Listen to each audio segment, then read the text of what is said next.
नमस्कार दोस्तों, आप देख रहे हैं हमारा YouTube चैनल जरा हट के। दोस्तों, भगवान के जप में भूलकर भी ना करें ये 5 काम। दोस्तों, जप करना देवी देवताओं को प्रसन्न करने का और उनकी कृपा पाने का एक आसान तरीका होता है। जप करते समय पूरी विधि विधान का ध्यान रखना जरूरी होता है। पूरी क्रिया और श्राद्ध के साथ किया गया जप शुभ फल देता है। पुराणों में जप से संबंधित कई बातें बताई गई हैं जिनका ध्यान हर किसी को रखना चाहिए। पुराणों में ऐसे 5 कामों के बारे में बताया गया है जो जप करते समय आपको भूलकर भी नहीं करने चाहिए। आइए हम आपको बताते हैं ये 5 काम कौन कौन से हैं। पहला, छींकना। देवी देवताओं का जप करते समय मनुष्य को अपनी छींक या खांसी पर नियंत्रित रखना चाहिए। भगवान का ध्यान करते समय छींकने से मुंह अपवित्र हो जाता है और अपवित्र मुंह से भगवान का नाम लेना वर्जित माना जाता है। अगर भगवान का जप करते समय छींक या खांसी आ जाए तो तुरंत हाथ मुंह धोकर पवित्र हो जाना चाहिए। उसके बाद ही जप दोबारा करना चाहिए। दूसरा, थूकना। थूक के द्वारा मनुष्य अपने शरीर की गंदगी को बाहर करता है।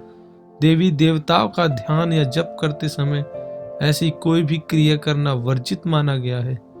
मनुष्य को अपने मन के साथ साथ शरीर को भी पूरी तरह से शुद्ध करने के बाद ही भगवान की पूजा एवं अर्चना करनी चाहिए। यदि पूजा या ध्यान के बीच में शरीर संबंधी कोई भी क्रिया करनी पड़े तो फिर से नहाने के बाद ही देव पूजा करनी चाहिए। तीसरा, जमाई या उबासी लेना। उबासी लेना आलस्य की निशानी होती है।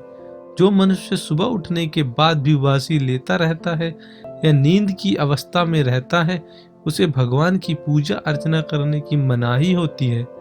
धर्म ग्रंथों के अनुसार सुबह जल्दी उठकर स्नान आदि काम पूरे करके आलस, नींद जैसे भाव को मन से दूर करके ही भगवान का ध्यान या जप करना चाहिए। क्रोध यानी गुस्सा करना, बेवजह या बात बात पर गुस्सा करना सबसे बड़े अवगुणों में से एक माना जाता है। जो क्रोध का भाव अपने मन में रखता है वह किसी भी काम में अपना मन नहीं लगा सकता।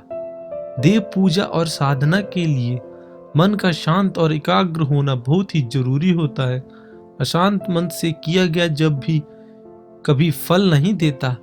इसीलिए हर मनुष्य को मंदिर जाने से पहले या घर पर ही भगवान की पूजा या जप करने से पहले क्रोध, हिंसा, लालच जैसे भावों को मन से निकाल देना चाहिए। 5वां, नशा। जो मनुष्य नशा करता है उसे पुराणों में राक्षस के समान माना गया है। भगवान की पूजा अर्चना करने से पहले मनुष्य को अपने मन और अपने तन दोनों की शुद्धि करनी बहुत जरूरी होती है। जो मनुष्य शराब पीता है या नशा करता है उसके सभी पुण्य कर्म नष्ट हो जाते हैं और उसे नरक की प्राप्ति होती है। भगवान का ध्यान या जप करते समय नशे के बारे में सोचना भी महापाप माना गया है। तो दोस्तों, ये ऐसे 5 काम थे जिसे आपको भगवान के जप करते वक्त बिल्कुल भी नहीं करने चाहिए, ना ही इनका ख्याल मन में लाना चाहिए। यदि आपको यह हमारा वीडियो पसंद आया हो या आपको इससे कुछ जानकारी प्राप्त हुई हो तो हमारी वीडियो को लाइक और शेयर करना ना भूलें। और यदि आपने हमारा YouTube चैनल अभी तक सब्सक्राइब नहीं किया है तो प्लीज़ सब्सक्राइब कर लें।